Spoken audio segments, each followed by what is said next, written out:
started, just a few announcements. Here we're reading is Radioactive, by Warren Redness. So if you haven't heard or seen it in your classroom or heard someone talk about it, a lot of classes in the college is reading this book together.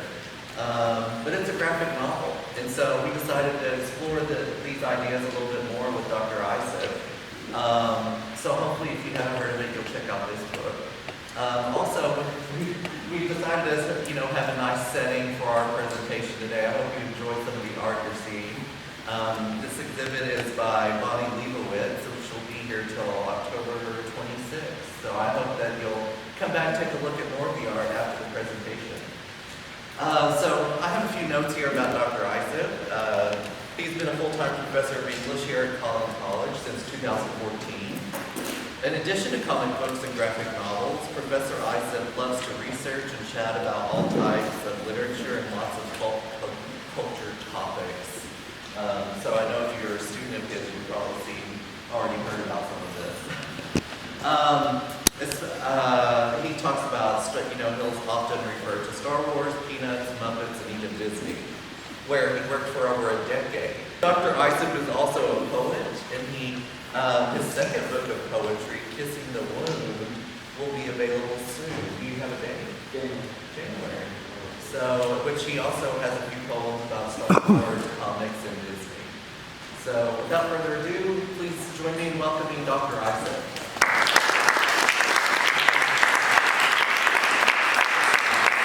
This might be the only time that some of my students are clapping for me, so thank you guys. So, raise your hand if you watched Endgame.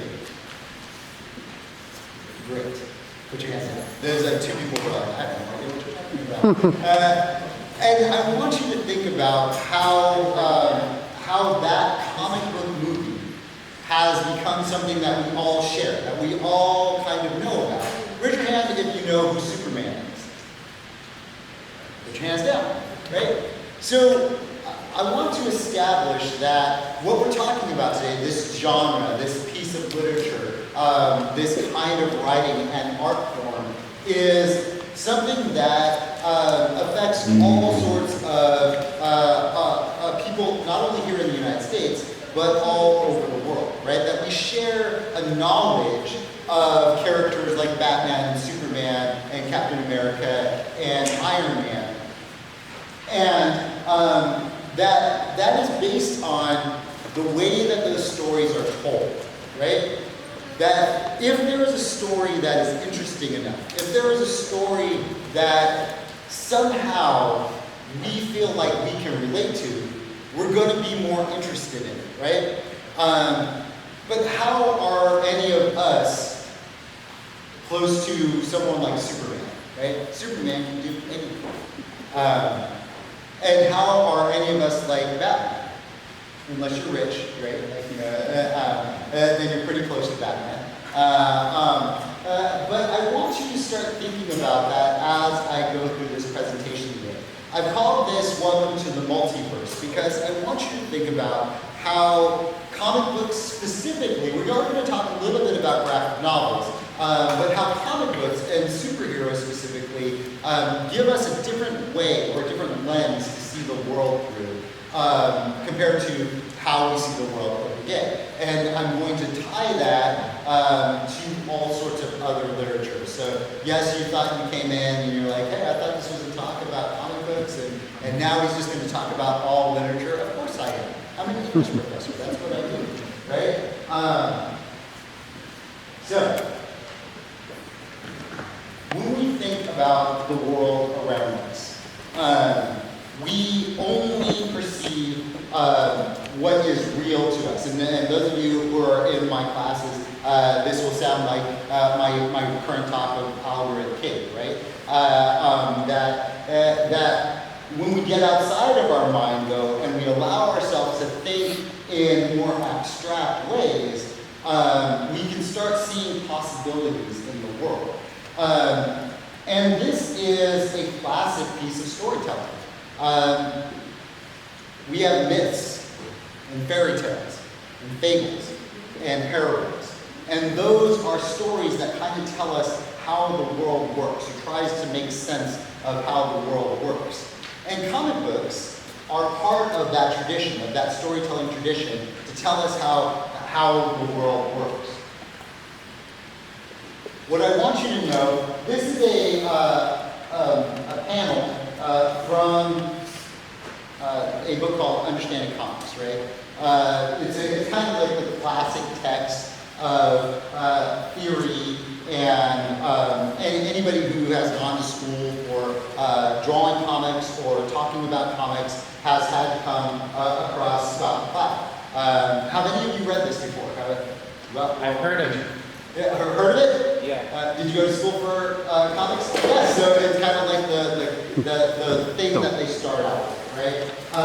And what he does in here is he's trying to describe comics as something worthwhile, right? That it's an art form and a piece of literature. What I want to kind of stay away from is that kind of let me prove something, right? Because if you met somebody on the street and they're like, let me prove to you why I should be your friend. Are you going to be the friend? It's a little awkward, right? Like, I guess, but God, you seem a little desperate, right? And that's where this kind of theory comes from, right? It is, and it's kind of endemic through all academia, but specific to the humanities because we're always trying to like beg people to let us continue to teach. So we come up with books that say, look, we teach really important things, right? So my baseline in this is going to be, I know that I teach important things, right? And I know that comic books are important. My job here is to kind of get you guys to think about how comic books can affect your world, right? And when you're reading a comic, you're going to read, classic Western comics, you're going to read straight across and then down, right? So the action is going this way, right? And then these squares are called panels, right? And in between squares, we call those gutters. And that's kind of a passage of time that's happening over there. And then you see what they're saying. So we have, I think that's Shermy. Shermy is saying, well, here comes old Charlie Brown. Charlie Brown is oblivious, right? Charlie Brown's got just a smile on his face, and he's like, good old Charlie Brown, yes sir. And I'm reading this for those of you guys in the back, okay? And good old Charlie Brown. Then Charlie Brown is out of the picture. How I hate him. It's so screwed up, right? These are little kids. And one of the things that this particular comic, Peanuts, does is it attributes the ideas and feelings of adults to little kids, right? And it shows a little bit of truth about how vicious we are. In this comic. And as I'm going through my presentation today, I'm going to be showing you more of these kinds of comics too, because we often, again, try too hard to elevate what we're talking about when the art form itself, when the literature itself is all inclusive. And this way. So these are some of the classic graphic novels. And so the graphic novel is something that kind of comes about late 1980s, early 1990s as an answer to critics who say comic books are just about superheroes and they're just funnies and they're not a substantial piece of art, right? And so we have artists and writers who come along and say, well, we can make art, we can make really deep art, and in my opinion, and some of you who are really big graphic novel fans, I might offend you, right? But it's really boring too, right? So a lot of these, I call these like the NPR stuff, right? If you've been reading comics for a long time, if you like to read deep literature, these are the kinds of things that are going to stick out to you. Yes? What does NPR mean? National Public Radio. It's what all your teachers listen to. And none of you, right? And I'm so glad you raised your hand because killed people, right? I asked you all if you had seen Endgame and if you knew who Superman was, and the majority of people in here raised their hand. How many of you have read Jimmy Corrigan, the smartest kid in the world? Yeah, it's a tough read. And it's a comic book, right? Or a graphic novel, right? This distinction between graphic novel and comic book is kind of where students in my literature classes will say, well, what is literature, right? And we will say, like, you know, what do you think literature is? So let me ask you, what do you think literature is?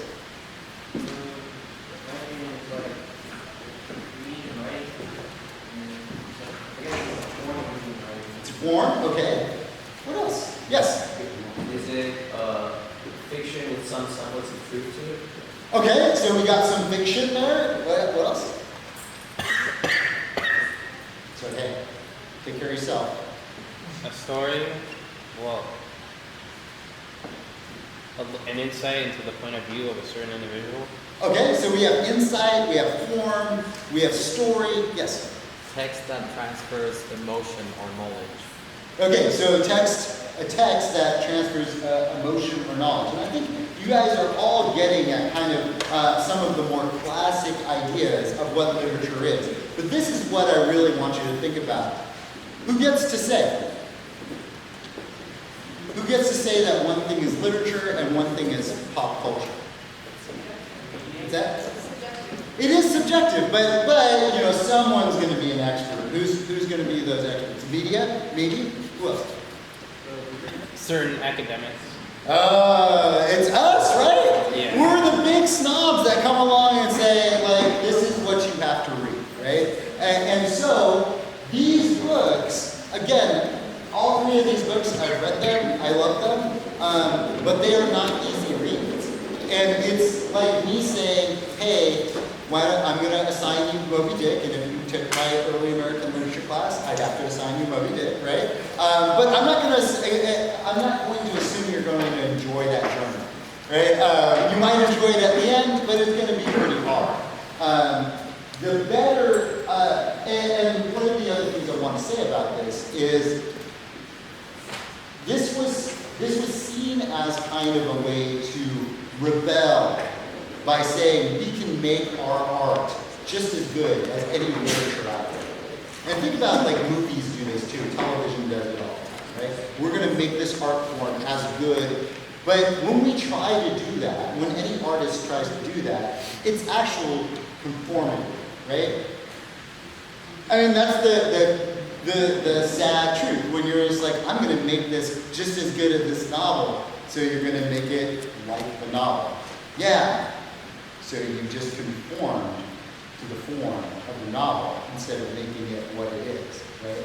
And comic books, I would argue, start out as this kind of fresh idea of looking at the world with weird things like superpowers and stuff like that. And these are not unique to comic books, right? Obviously, we have myths and things like that with people with superpowers. But our instinct, especially on the academic side, of trying to get away from what made these things popular, often leads us to create art that is not necessarily what it was meant to be, right? So again, think of like how quickly you could look at that Peanuts comic strip and get like what's going on in that. And now you've got like really complicated graphic novels where it's like, what is going on, right? So a couple of the most famous graphic novels that you'll see. Anybody assigned mouse in your classes, maybe in high school or something like that? 1, 2, 3. So oftentimes this is a text that is a retelling of a personal experience of father in Auschwitz, and it's about dogs and mice and cats and pigs, but it's actually about a Nazi camp, right? Where they're killing Jews. So this is a fantastic book, right? And I would say that it is telling a more complex story than maybe, you know, a 50-page story about Superman, right? Maybe it has a little bit more nuance, right? And I keep putting sometimes in here, so I say it's more complex storytelling. Sometimes, right? Raise your hand, does anyone in here read or watch movies about X-Men? You guys like the X-Men? All right, and so if you like the X-Men, those of you who like the X-Men, tell me if I'm wrong. The X-Men are kind of like watching or reading a soap opera. Yeah? They all sleep with each other. They all kind of have like this infighting together, right? So if somebody came along and told me like, yeah, X-Men's really easy to understand. No, it's not. There's like politics involved in there. There's like low-level racism in there, and homophobia, and transphobia. It's all in there, right? In the X-Men. So if you were like, yeah, but it's not as complex as what? Watchmen? Anybody watch Watchmen? I read it. You read the Watchmen? Good for you. Did you like it? I liked it. It was very dark, but it was very good. Yes. I think that's a really good, like, you know, it's very dark, but it's very good. It was kind of like taking the veneer off of superheroes and being like they kind of really sucks. Mm-hmm. Anybody think of a television show now on Amazon that is like The Boys, right? The Boys is kind of in the tradition of Watchmen, right? Where, and again, like, notice how many of you know these things. They're a part of our culture now. So I want to keep reminding you, this instinct that McLeod had to kind of say, like, you have to like these things. Just let the art speak for itself, right? The art is going to survive. And then I say at the bottom here that you'll see in this talk that I love graphic novels. This is kind of me establishing, those of you who've had English 1301, what is ethos? Yes? Appeal to emotion? Oh, No. so close. That's a big Ethos. Yes. Appeal to emotion. Yes, good. It's my credibility, right? So the last two slides were my credibility, right? I came in here and I was like, look, I've read the thing you think I should read, right? I read all of that stuff, but I want to tell you the truth. When Ryan asked me to give this talk, I'm like, I want to talk about superheroes, right? I don't want to talk about these books, the NPR books. I want to talk about superheroes. But first, I want to show you another comic. So, again, I'm going to read it out loud for those of you who aren't close enough to see it. So, first now, little kid is running, and he's like, Daddy, look, how fast I can run. Oh, so cute. And then the next one, there's a meteor coming, right? And he says, oh no, your kid is under the meteor. And the dad's like, shh, don't react. And he goes, just smile. The kid pushes off the meteor. He's like, Daddy, a meteor hit me. Did you see it? Yeah, I saw it, buddy. Very cool, right? So again, I'm just trying to show you guys that when we're talking about this art form and this literature, it's from low to high, right? And again, who gets to say what is literature? Is this literature? Right? I would say Here, should I give? No, I'm not going to make you guys yes, no, right? maybe. So let me tell you, this, you know, every good speaker gets to tell you a little bit about their life, right? So this poster right here of the X-Men is how I got into comics. My brother loved comics in high school. I was way above that. I was like, I'm not going to be a nerd like you and read comics, right? And then he was getting rid of this poster. He was like, you want this poster? And I was like, sure, I'll put it in my room. And then all of a sudden, like, I was super interested in, like, what are these characters about, right? What's going on with them? And again, these are the X-Men, so like all of these characters have some weird stories going on with them. And you know, and that's why we start out the slide. The first slide that I showed you all has Iceman in it, right? This character, Bobby Drake. And kind of the running theme with that slide is that Bobby Drake is a mutant. How many of you guys saw the original X-Men? The original X-Men movie? So there's a scene. What's that? I thought you meant the cartoon. Oh no, the original X-Men movie, Iceman is at his parents' house, right? And his parents are like, can you just like not be a mutant? Try not being a mutant? And of course, that's code for all sorts of things, right? Can you try not being Mexican? Can you try not being gay? Can you try not being trans, right? And so the X-Men are these great characters that whatever kind of thing you're dealing with, because they're mutants, and all the mutant is someone that has a genetic thing that sets them apart from everybody who's normal. And that just fascinated me. And I was like, wow, why don't more people read this? Well, because it's trash, right? Like it's just comic books. And this is when I started thinking about gatekeepers, right? What is a gatekeeper? Yes.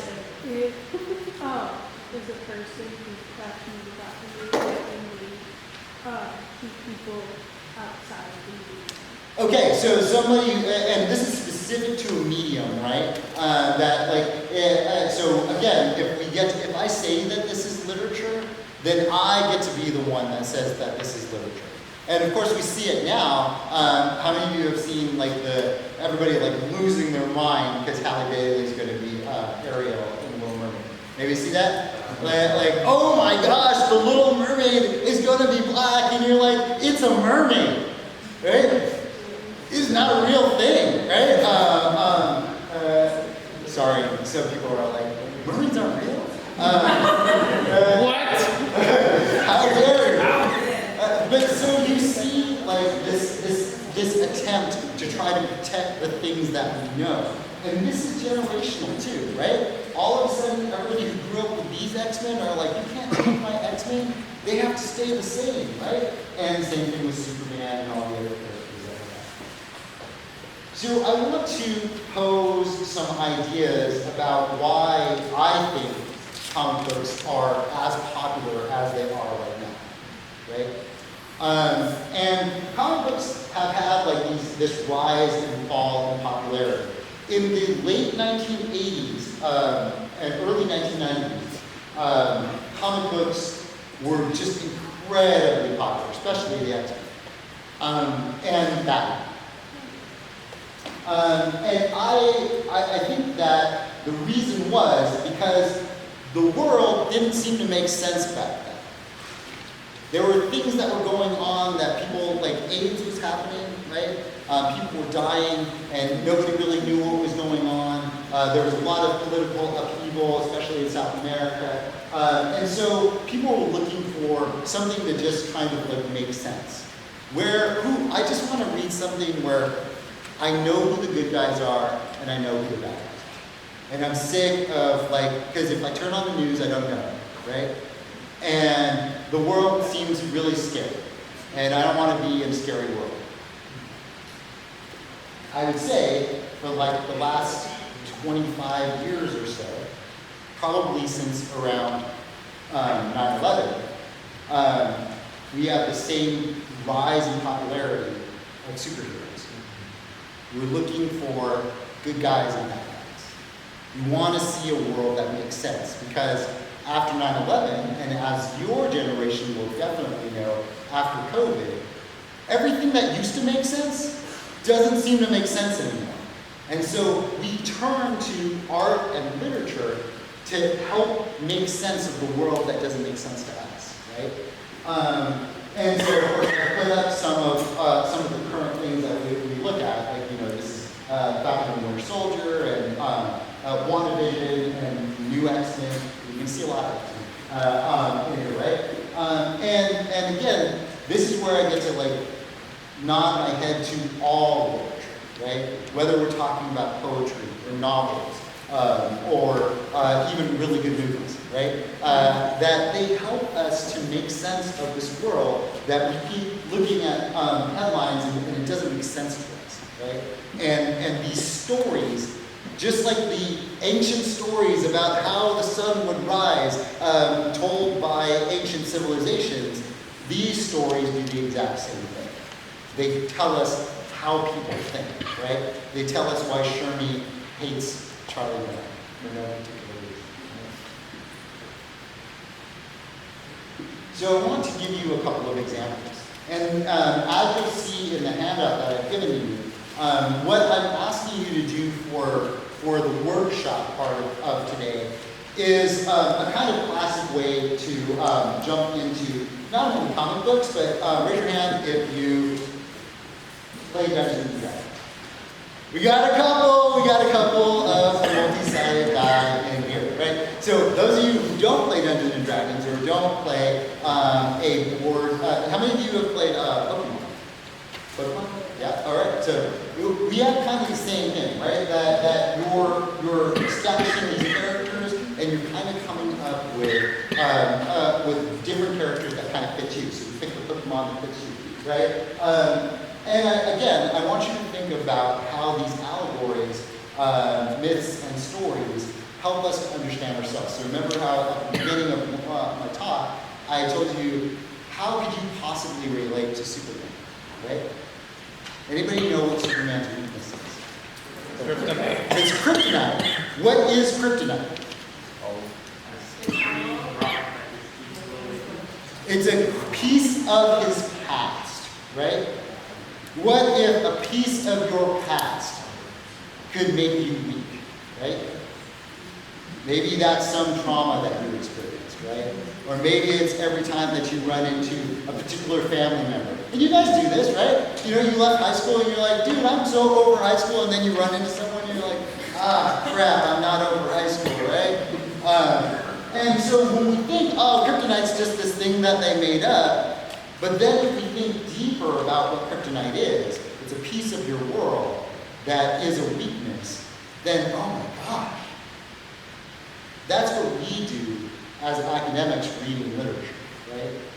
We look at, I'm going to keep bringing up Moby Dick, but we look at this story about a whale, and the whale means so much more, right?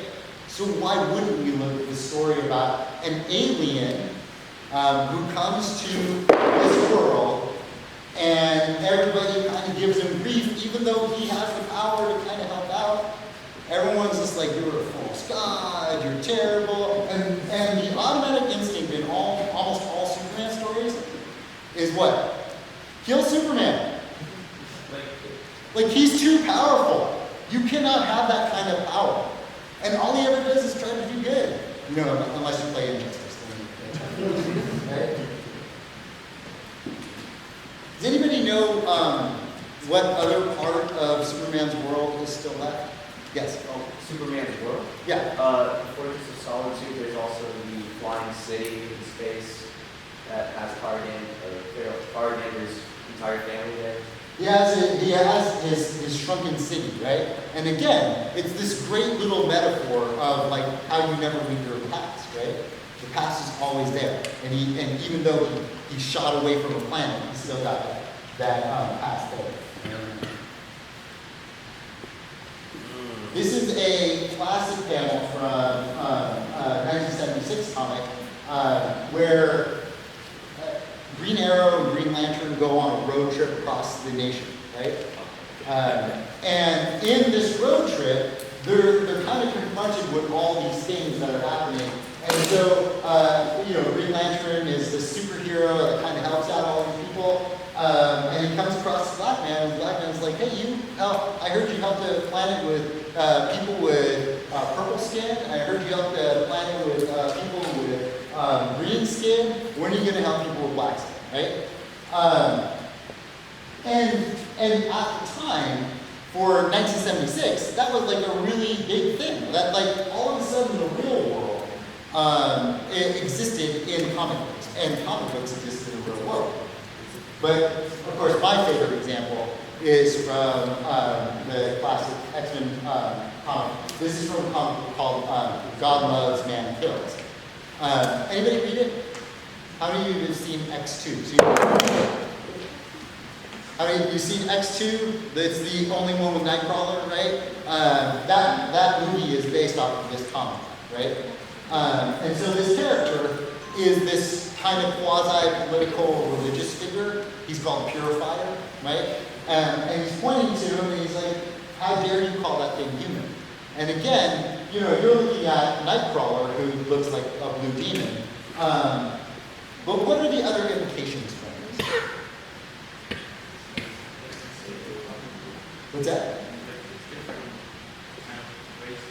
Yeah, we talk about human beings, like how, you know, why do you feel bad for that group of human beings, right? And we point to them like they're humans, right? And again, this is just a regular conflict, right?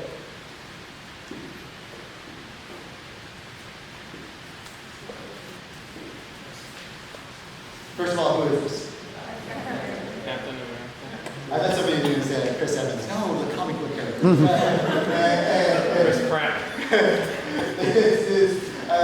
This is Captain America. One of the other things I point out on your handout there is in comic books, they present what we would call today like conspiracy theories, right? And we get a little scared of like, oh, conspiracy theories, I don't know. And so, you know, the Incredible Hulk and Captain America exist because there are these secret government experiments going on that nobody knows about. And one gets turned into a monster and then one gets turned into a super soldier. And then just a few years ago, they took the Captain America plot, and this is kind of, how many of you watched the show Falcon and the Winter Soldier? So in Falcon and the Winter Soldier, they introduced this plot of Isaiah Bradley, and in this plot, they say the super soldier serum was applied or given to black volunteer soldiers before it was ever given to Captain America, right? And so, of course, those quote-unquote volunteers died in that experiment. And we say, wow, that's like, tragic, and thank God that doesn't work, that doesn't happen in the real world, right? But it did happen in the real world, right? This whole story is based on historical facts of Tuskegee Airmen, right, here in the United States. And so when we think about what the comic can do, it can tell us another layer of our own history, right? In a way that we wouldn't have been aware of. Some people would never know. But then they get through there. If you haven't had a chance to watch the HBO version of Watchmen, anybody watch that? The HBO version of Watchmen? It's excellent, but it also tells you about another tragedy in the United States. That I'll let you guys watch that for yourselves. The other classic kind of comic book conspiracy theory is that there are rich people, right, and corporations and criminals that run everything in the world. Thank God we don't live in a world like that, right? Where just a rich person could just like run everything like Elon Musk. Again, I want you guys to think about like these stories about this. This is Batman and the Court of Owls, right? The Court of Owls is this like secret society where it's kind of like another version of Illuminati, and the Illuminati, of course, also exists in comics. They exist in the Marvel universe, and then of course there's Kingdom, right? This crime lord who all of a sudden right now, I think he was the mayor of New York. Can you imagine, like, electing a criminal? Weird. All right. So here we are. Again, I'm just reading these. I know you guys can read, but the one we got probably can see this. So, anybody know what comic strip this comes from? Yes. Cabinet House. Calvin and Hobbes, right? So we got peanuts, we got Calvin and Hobbes, right?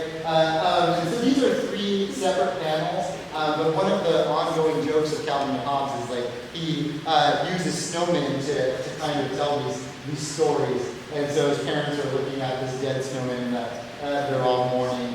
And he's like, we have to take the kid to a psychologist. And then, of course, I don't know if you can see this, but the snowman's like trying to outrun like a snow shark, right? And then we have a chicken chopping off a snowman's head, right?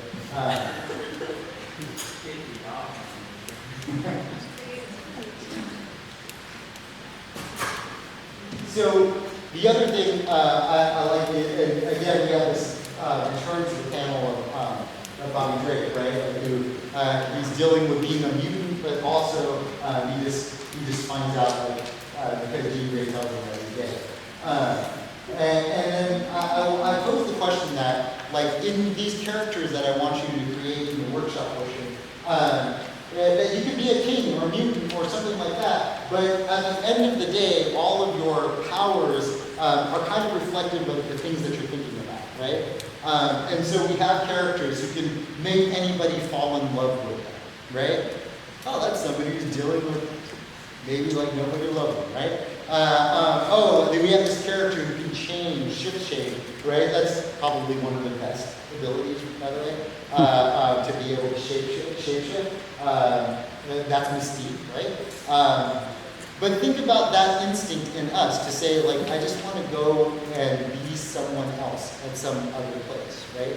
And again, superheroes allow us to do that, but it tells us a little bit more about who we are. And so this is the panel that like has been running through. The X-Men are in a jam, and Hank McCoy, the Beast, says like, in order to get them out of the jam, I have to go to the past and bring young them to talk to old them, and to get them to stop being idiots, right? So he goes and gets young them, and so on the left-hand side, you see young Bobby Drake and young Jean Grey. Jean Grey is a telepath, she can read minds. Jean Grey has just read Bobby Drake's mind. All comics have, X-Men have been around since the 60s. All comics of the X-Men never acknowledged that Bobby Drake was anything but a mutant. And then all of a sudden Jean Grey's like, hey, I just read your mind. Guess what? The first panel that I had up, what? You're gay! And he's like, oh no! Like, there's bigger problems. So then he comes and he's like, hey, older me, did you know this? And older me's like, and then he's like kind of dealing with it, right? Like he's like, what do I do, right? And this was a big deal online. People like were mad that they changed Bobby Drake and made him gay. But I thought it was really done well, right? Like in a way that like that just told you like, so you're more worried about being gay than you are being a mutant. That's weird, right? Like it's kind of weird. So in your packets, right? Like the things that I've given you, I've asked you to try to think of what kind of character would you create for yourself, right?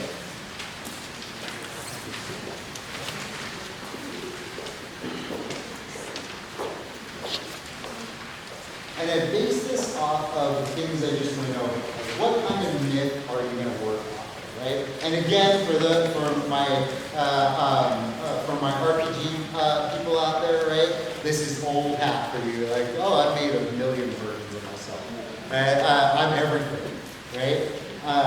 But I just want you to take a minute to think about like what your superhero would be. Right? So just take a minute. You don't have to write it down if you don't want to. But I'd like for you to just maybe like bounce the ideas off of the people around you, right? Because it's kind of interesting to think, well, first of all, you get to see like if everybody thinks that the best superpower is the one that you think is the best superpower. Because clearly the best superpower is time travel. Everybody said a different thing up here, right? Flight. What's that? Flight. flight, time travel, magic. What's that? Necromancy. Oh my gosh, necromancy. Yeah, like bring up the dead. That's cool. It's totally about that. Yes.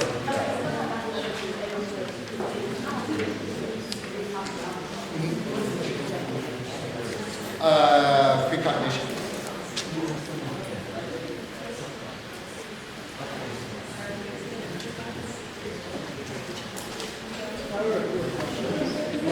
Is there any superheroes that could time travel or was it Oh, yeah. like Flash that can run really fast and come back time? So the question is, are there superheroes who can time travel? Absolutely. Flash, of course, by speed can time travel, but there are characters like Apocalypse who goes through time. Somebody else can help me out. Like Number 5 from the Umbrella Academy. oh yeah, no, that's right. Yeah. Anybody else? It's a really good. Yeah, that's what we were just talking about. Tapestry, like that.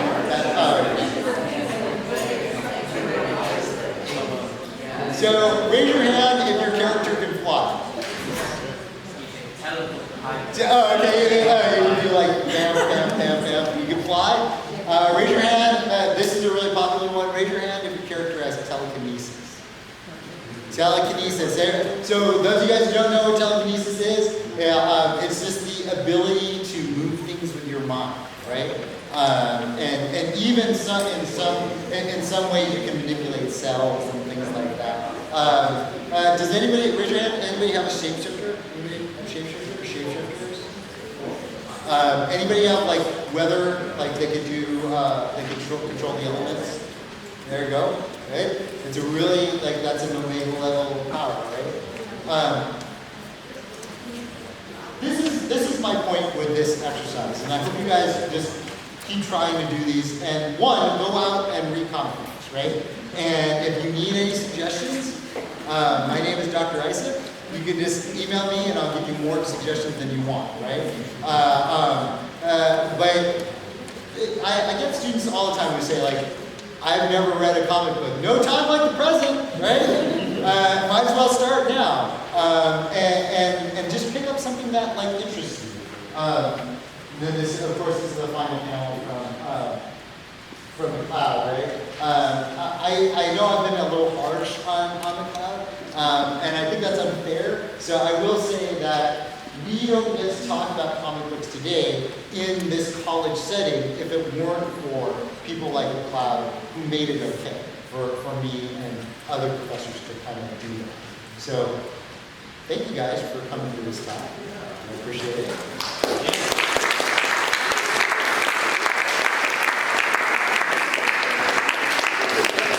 I actually learned a lot, some things I didn't ever thought about, so I appreciate that. We have a few minutes for questions for Dr. Isip.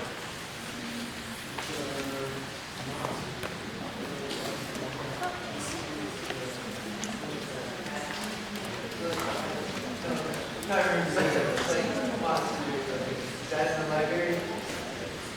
Which one? You have to remember it all and tell me. I'm sure I can, if you want a comic book, and we can request it for the library. The librarians are always asking us to give them lists of comic books to get. So if there's a comic book and you're like, man, that's like $89. I don't know if I want to get it. Tell me, I will order it for the school, and you guys can check it out. Yeah. Did you have a question? There was one right here, I think. That's kind of a good question. Which X-Men was your favorite? So, I'm going to show you some play. I have tattoos of Kitty Pryde and Nightcrawler. So, Nightcrawler is involved. Yes! Yeah. Are you ever going to turn it into a class, like the comic book stuff, or is it just going to be like an extra thing? Well, so if you would like to make the comic books a class, Dr. Matkin is our president, and you can email him and say, Dr. Matkin, I'd love to have a comic book class. I would love to teach a comic book class. I think it would be super fun. I do try to bring in comic books to my class. Question back there? Me? Yeah. Okay, well, I know this was mainly about stories and the content within, but I was wondering, what would be your thoughts on actual comic book art, like the art itself and the panel? And we have, of course, an art professor here, so I don't want to step on toes, but out of my my realm of expertise. But I would say that comic book art is has just like all sorts of forms of major media has gone from like anybody could do it to now it's like this major art form, right? Where you have to study like all the stuff that came before. And kind of decide how your art is going to stand among those. And think about it, like back in the 20s and 30s, they didn't have to do that. They didn't have to like look and say like, well, what are the French doing or anything like that.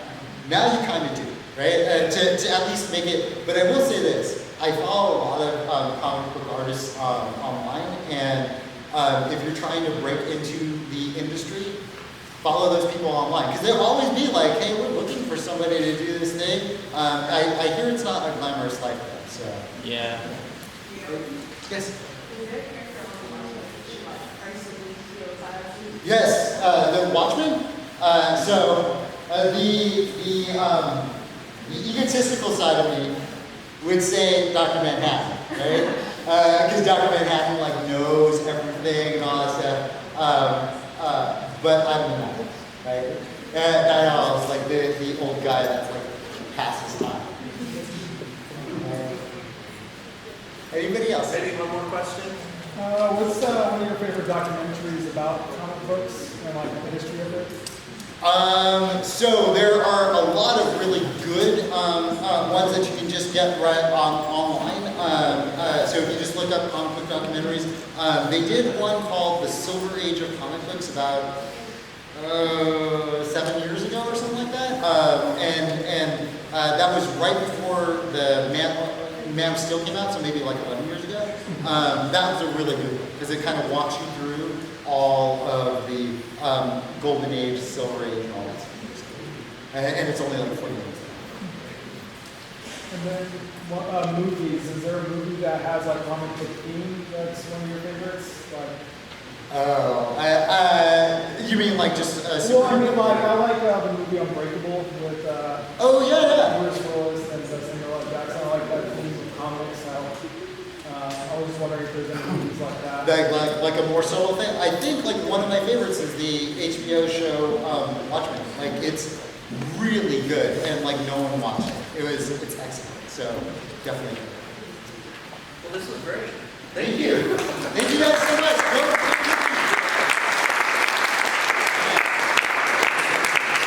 We hope you'll check out Radioactive by Lauren Redness, who's also, her book should be available in our bookstores. It's also displayed on the front table. But please grab some snacks on your way out. Thanks for coming.